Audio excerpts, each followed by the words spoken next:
வார்த்தையில சாரின்னு சொல்றதால ஒரு வார்த்தையில சாரின்னு சொல்லுங்க. அந்த அன்புக்கு எல்லாம் திரும்ப கிடைச்சுமா ரஜினா? எல்லாம் திரும்ப கிடைச்சுமா ரஜினா? நம்ம இடத்துல நான் இருக்குங்க. இம்புட்டு பொறுமையா இருந்திருப்பேனான்னு எனக்கே தெரியாது. பொறுமையா இருந்திருக்குமான்னு எனக்கே தெரியாது. இருந்திருப்பேனான்னு எனக்கே தெரியாது. சிங்கப்பெண்ணே சீரியல் ஷூட்டிங் ஸ்பாட் அப்டேட் தான் பார்த்துட்டு இருக்கீங்க. So making video. ஸோ ஃபைனலாக நம்ம எல்லாரும் எதிர்பார்த்துட்டு இருந்த அந்த ஒரு தினம் நம்ம ஆனந்தி அன்பு புரிஞ்சுக்கிட்டாங்க.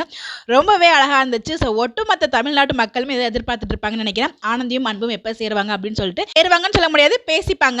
அன்பு எப்போ ஆனந்தி புரிஞ்சுப்பாங்க அப்படின்னு சொல்லிட்டு. நான் ஏன் அப்படி சொல்கிறேன் அப்படின்னு பார்த்தீங்கன்னா, நீங்கள் எந்த சிங்கப்பெண்ணை ப்ரோமோ எடுத்து பார்த்தாலும் கீழே நீங்கள் செக் பண்ணி பாருங்கள் கமெண்ட்டில். ஸோ அன்பு ஆனந்தி அன்புன்னு சொல்லிட்டு அன்புக்கு அவ்வளோ ஒரு ஃபேன் பேஸ் இருக்காங்க. ஆனந்தி அன்பு புரிஞ்சுக்கணும் அப்படின்னு சொல்லிட்டு நிறைய பேர் வந்து கமெண்ட்ஸ் பண்ணிட்டே இருப்பாங்க. ஸோ கண்டிப்பாக இந்த வருஷம் வந்து அவார்ட் நம்ம அன்பு தான் வின் பண்ணுவாங்க அப்படின்னு சொல்லிட்டு அவரோட ஆக்டிங்க்கு அவரோட கேரக்டருக்கு அப்படி ஒரு ஃபேன் பேஸ் வந்து கிரியேட் பண்ணியிருக்காங்க. எனக்குமே ரொம்ப பிடிச்ச ஒரு கேரக்டர் அன்பு. ஸோ இந்த இடத்துல ஜோடி யார் கூட சேர போகிறாங்கன்னு தெரியல. இன்னும் கன்ஃபியூஷனில் தான் போயிட்டே இருக்கு. நம்ம ஆனந்திக்கு பேர் அன்புவா இல்லை மகேஷா அப்படின்னு சொல்லிட்டு என்ன நம்மளால கெஸ்ஸே பண்ண முடியல. சில்வர் ஜூப்ளி ஃபங்க்ஷன் அப்போ ஆனந்தி அண்ட் மகேஷோட ஒரு சீன் வந்து காமிச்சிருந்தாங்க. அது உண்மையா போயா நமக்கு தெரியல. உங்களுக்கு அது நடந்துச்சாலும் நமக்கு தெரியல. அடுத்ததான் நம்ம அன்பு ஆனந்தி எவ்வளோ விரும்புறாரு அப்படின்ட்டு ஒரு பக்கம் இருக்கு. ஆனந்தி அழகன் மேலே எவ்வளோ இன்ட்ரெஸ்டோட இருக்காங்க நமக்கு தெரியும். ஸோ அவங்களுக்கு அழகனா ரொம்ப பிடிக்கும். அந்த அழகன் அன்புன்னு தெரிஞ்சால் அது எப்படி ஏற்றுக்க போகிறாங்கன்னு நமக்கு தெரியல.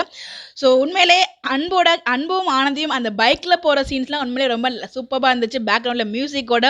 ஸோ நான் ரொம்ப என்ஜாய் பண்ணி பார்த்தேன். கண்டிப்பாக அன்பு ஆனந்தி ஃபேன்ஸும் இதை என்ஜாய் பண்ணி பார்த்துருப்பீங்கன்னு நினைக்கிறேன். நல்ல வேலை நேற்றுக்கு எபிசோடில் அன்பு வந்து மித்ரா கிட்ட மாட்டல. அது ஒரு ஹாப்பியான விஷயம். பட் கூட சீக்கிரம் மாட்டிடுவார் போல. இன்னொரு பக்கம் மித்ராவுக்கு அரவிந்த் சுத்தமாக பிடிக்கல. மகேஷை தான் மேரேஜ் பண்ணிக்கணும் அப்படின்னு சொல்லிட்டு அவங்க ஒரு பக்கம் வந்து இது பண்ணிட்டு இருக்காங்க.